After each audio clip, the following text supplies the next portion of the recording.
ఉత్తరాది, ఈశాన్య రాష్ట్రాల్లో జల ప్రళయం కొనసాగుతుంది. గత వారం రోజుల నుంచి ఎడతెరిపి లేకుండా పడుతున్న వర్షాలతో పంజాబ్, హర్యానా, ఉత్తరప్రదేశ్, బీహార్, జార్ఖండ్ రాష్ట్రాల్లో నదులు, వాగులు, వంకలు పొంగి పొర్లడంతో జనజీవనం పూర్తిగా స్తంభించిపోయింది. ఎటు చూసినా వరద నీళ్లే ఉన్నాయి. కొండ చర్యలు విరిగిపడడంతో కొందరు ప్రాణాలు కోల్పోతే వరదల్లో కూడా ఇప్పటి వరకు పదుల సంఖ్య జనాలు ప్రాణాలు కోల్పోయారు. ఇక ఆస్తి నష్టం కూడా భారీగా జరుగుతుంది. ఇక హర్యానా యమునా నగర్లో ఉన్న సరస్వతి చక్కెర కర్మాగారాన్ని ఈ వరదలు నిండా ముంచాయి.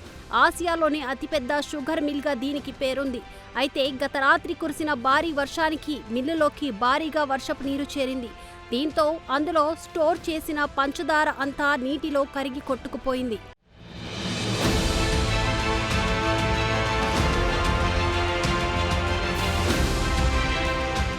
ఈ చక్కెర విలువ అక్షరాల 50 నుంచి 60 కోట్ల మధ్య ఉంటుంది. ఈ మిల్లులో 90 కోట్ల విలువైన 2,20,000 క్వింటాల చక్కెర నిల్వ చేయగా అందులో 40% మేర కరిగిపోయినట్లు మిల్ అధికారులు తెలిపారు. దాదాపు 50 నుంచి 60 కోట్ల రూపాయల విలువైన చక్కెర కరిగిపోయిందని తెలిపారు.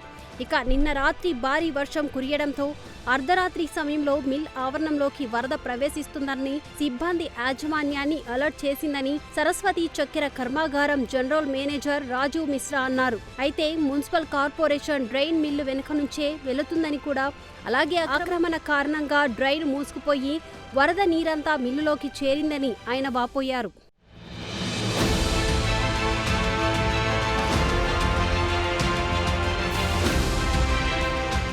చక్కెర అధిక తేమను గ్రహించే స్వభావం కలిగి ఉండడం వల్ల తీవ్రంగా నష్టం వాటిల్లిందని సరస్వతి చక్కెర ఫ్యాక్టరీ యాజమాన్యం చెబుతుంది. అయితే నష్టాన్ని ఇప్పుడే అంచనా వెయ్యలేమని, మిల్లు మొత్తం తనిఖీ చేసిన తర్వాత నష్టంపై ఓ అంచనాకు రావచ్చని చెబుతుంది. ఇంతకు ముందు ఎప్పుడూ ఇలాంటి పరిస్థితి ఎదుర్కోలేదని యాజమాన్యం తెలిపింది.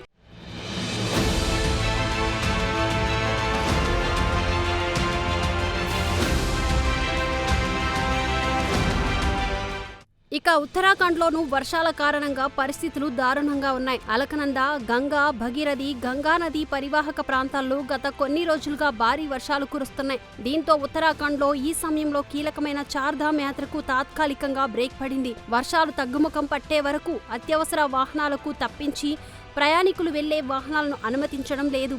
హరిద్వార్, రిషికేశ్, శ్రీనగర్, రుద్రప్రయాగ్, సోన్ప్రయాగ్, డెహ్రాడూన్, నైనిటాల్, తెహ్రీల్లో ఉన్న యాత్రికులను ముందుకు వెళ్లకుండా ఆపేశారు.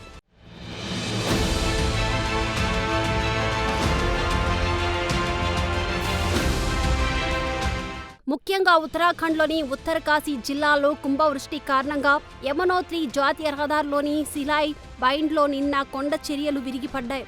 దీంతో నిర్మాణంలో ఉన్న ఓ హోటల్ కుప్పకూలింది. ఈ ఘటనలో 2 భవన నిర్మాణ కార్మికులు మృతి చెందారు. 7గురి ఆచూకీ గల్లంతైంది. ఇక బంగాళాఖాతంలో అల్పపీడనం కారణంగా రాబోయే వారం రోజులు పలు రాష్ట్రాల్లో భారీ నుంచి అతి భారీ వర్షాలు కురుస్తాయని భారత వాతావరణ విభాగం హెచ్చరించింది. ఈ మేరకు IMD రెడ్ అలర్ట్ జారీ చేసింది.